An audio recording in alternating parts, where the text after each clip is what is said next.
Hai teman-teman semua, apa kabarnya kalian hari ini? Semoga sehat-sehat ya. Kali ini kita akan membahas topik yang penting banget, terutama buat kamu yang umat Islam yang sedang mempersiapkan diri untuk membangun masa depan dengan pasanganmu, yaitu tentang perkawinan dalam hukum Islam. Yuk simak baik-baik video selanjutnya.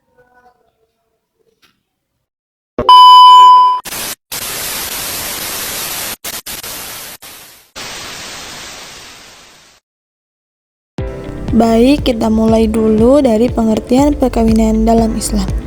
Teman-teman, tahukah kalian, perkawinan itu bukan sekedar hubungan dua insan, bukan hanya tentang cinta-cintaan, tapi sebuah ikatan suci yang disyariatkan Allah untuk menyatukan hati, membangun keluarga, dan meraih ridhonya. Perkawinan adalah akad yang menghalalkan hubungan antara laki-laki dan perempuan sesuai dengan ketentuan Islam. Selanjutnya, kita bahas tentang hukum menikah.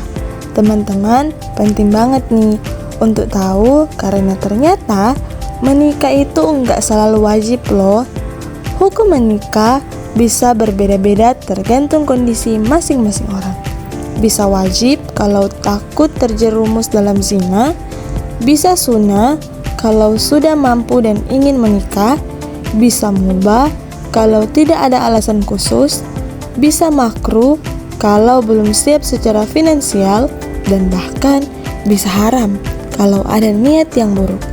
Jadi sebelum menikah, kita harus tahu dulu nih, kita masuk kategori yang mana. Oke, sekarang kita masuk ke bagian yang penting banget, yaitu rukun dan syarat perkawinan.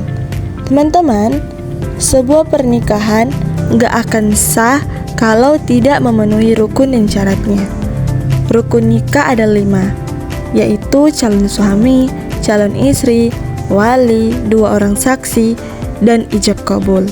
Sementara syaratnya harus jelas identitasnya, ada wali yang sah, ada 2 saksi yang adil, dan tidak ada halangan atau larangan dalam menikah.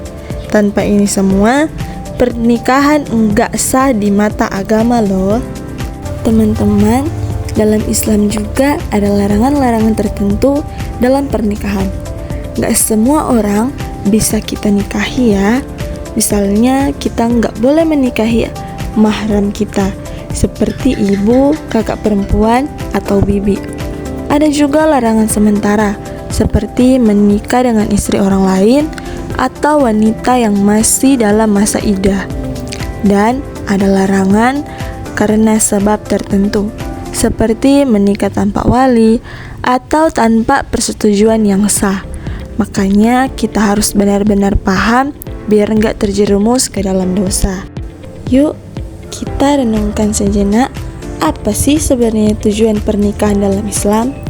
Teman-teman, menikah itu bukan cuma tentang menyatukan cinta, tapi juga tentang menjaga diri dari perbuatan zina, melanjutkan keturunan, menciptakan keluarga sakinah, dan mendapatkan ketenangan hidup. Allah berfirman, dan di antara tanda-tanda kekuasaannya, Dia menciptakan untukmu pasangan-pasangan dari sejenismu sendiri, agar kamu merasa tentram kepadanya. Setelah menikah, tentu ada hak dan kewajiban masing-masing. Suami punya tanggung jawab memberi nafkah, melindungi, dan membimbing istri serta anak-anak. Istri punya kewajiban taat kepada suami, menjaga kehormatan diri dan keluarga, serta mengurus rumah tangga. Kalau kedua-duanya menjalankan perannya dengan baik, rumah tangga akan harmonis dan penuh keberkahan. Kadang dalam pernikahan ada masalah yang enggak bisa diselesaikan.